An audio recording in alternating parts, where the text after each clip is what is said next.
This is one of our most popular podcasts, and one that I share so often with new clients that we decided to post it again. I hope you enjoy it. Welcome to Marketing Mistakes and How to Avoid Them. Here's your host, Stacy Jones.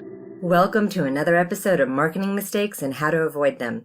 I'm Stacy Jones, and today I'm going to talk to you about how to get your brand on a talk show. Why would you want to do this? Well, it will help you get consumer awareness, lead to traffic to your website, create the perception of a very big celebrity endorsement, and help you gain traction with sales. However, neglecting to plan the talk show activation can jeopardize the potential benefits and cause home viewers to tune out instead of tuning in and purchasing. So let's chat about talk shows and their benefits to brands. National and local talk and entertainment news programs offer one of the fastest, most affordable, and engaging platforms to reach and influence the largely female TV viewer and primary household buyer decision maker. Brands obtain major cachet from the implied celebrity endorsement from the show's hosts, and the impact of consumer engagement can be easily tracked by rises in web traffic and online searches and even sales. The primary talk show viewer is a woman 25 to 54 years of age, with a household income of $70,000, with niche household incomes ranging over six figures.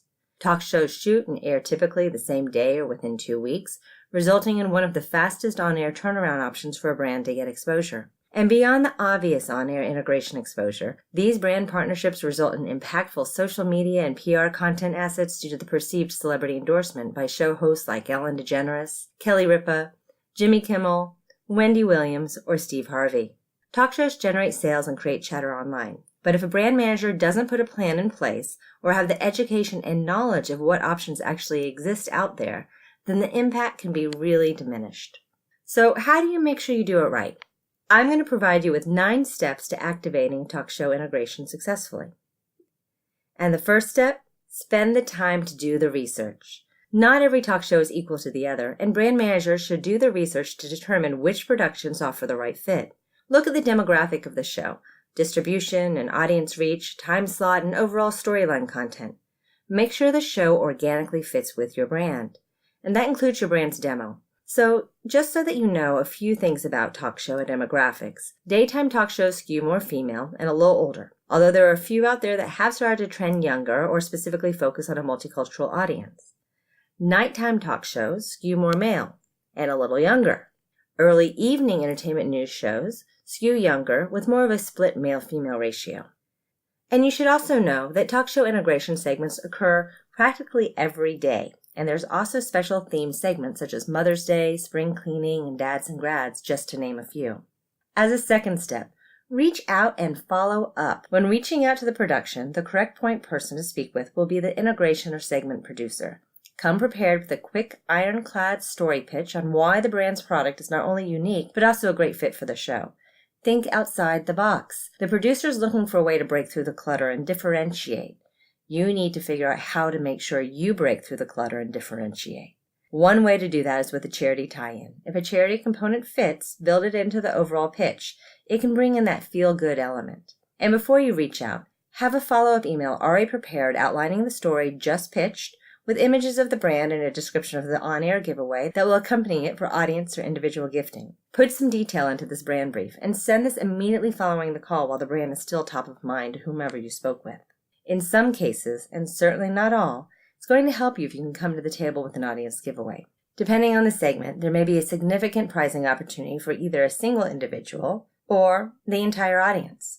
If you're looking at a pricing option for just one person, you're going to be spending in the thousands of dollars on some item for them. Or if you're going to be looking at gifting everyone in the studio audience, which might range from 60 to 450 people depending on the talk show, the price tag typically is going to be in the 150 plus range. You're going to need to ship 2 to 5 of the same items that are going to be given away over to the production for pre-approval once they've said that they actually are really interested. You're going to want to create a really fun gift presentation to stand out and allow the production points an interesting opening experience. For actual day of giveaways, some productions prefer gift cards that audience members can redeem.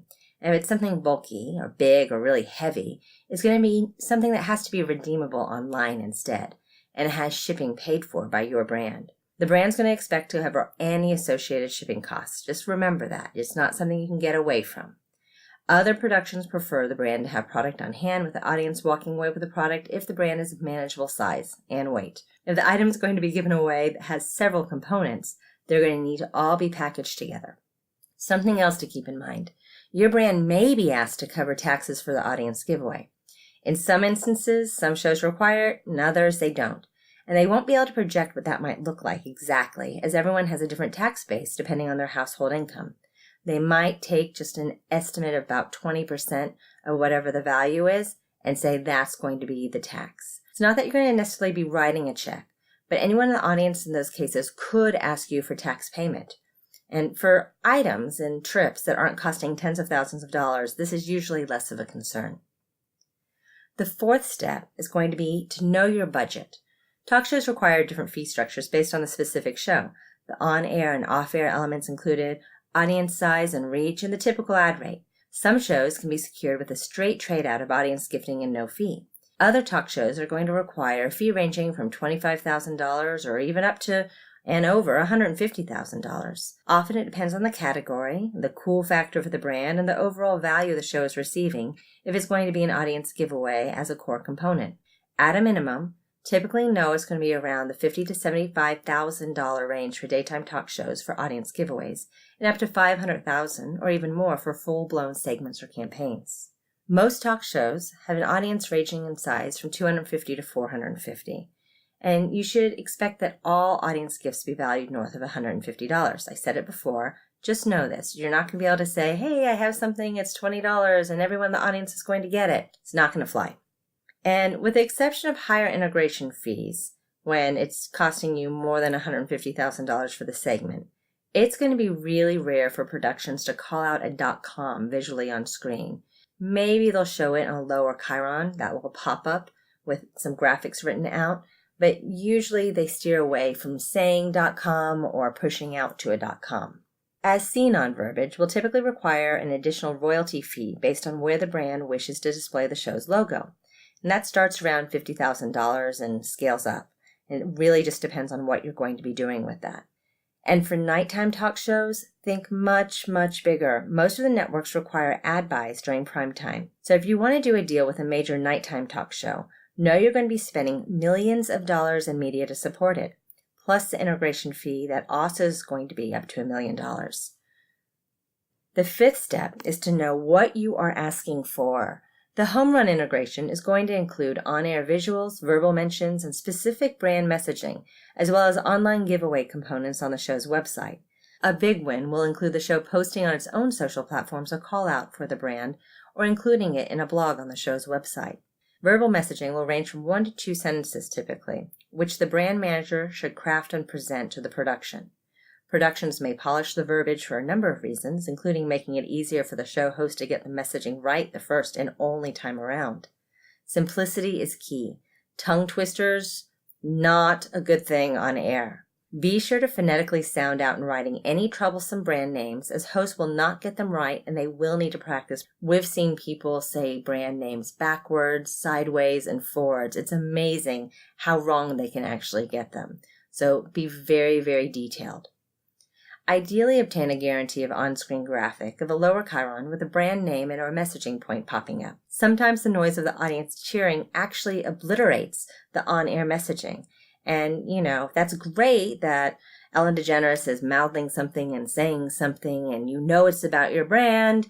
But if someone at home can't hear because everyone in the audience is hooping and hollering and jumping up and down, well, it's not a home run. Make sure you have another way to get the message seen and heard as well. Brand managers should seek approval for social media both before and after the show. And it's going to need to have the verbiage actually cleared by the production. Approval and additional dollars will be legally needed to post a clip on the brand's website. As an alternative, ask for approval to post a link to the video on the brand's social media sites, linking to the show's own website where the content lives. Now, depending on the talk show, even if you post it on your own social media site, know that if you boost it, when I say boost, I mean put money behind it, you may actually have to pay the show more money. Or you might want to actually have the show boost it for you. That's typically called white labeling. So the show is going to take the money you pay them, put some money behind it to make sure that it actually goes out to more people and it looks like the show is boosting it, not the brand.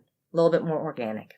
A short press release is always a good idea, and it should be written by the brand and simply posted online on any one of the number of sites that are low cost but great at seeding content out, like prweb.com. The goal with the press release is to establish a long-term SEO footprint in association with the production and host. Some argue that it benefits SEO, some argue that it doesn't benefit SEO, but regardless, it expands your online footprint and helps cement that the partnership actually took place after the fact. So you've done your research, you've done your reaching out, and you get a response, and it's positive, and they want to work with you. What do you do now?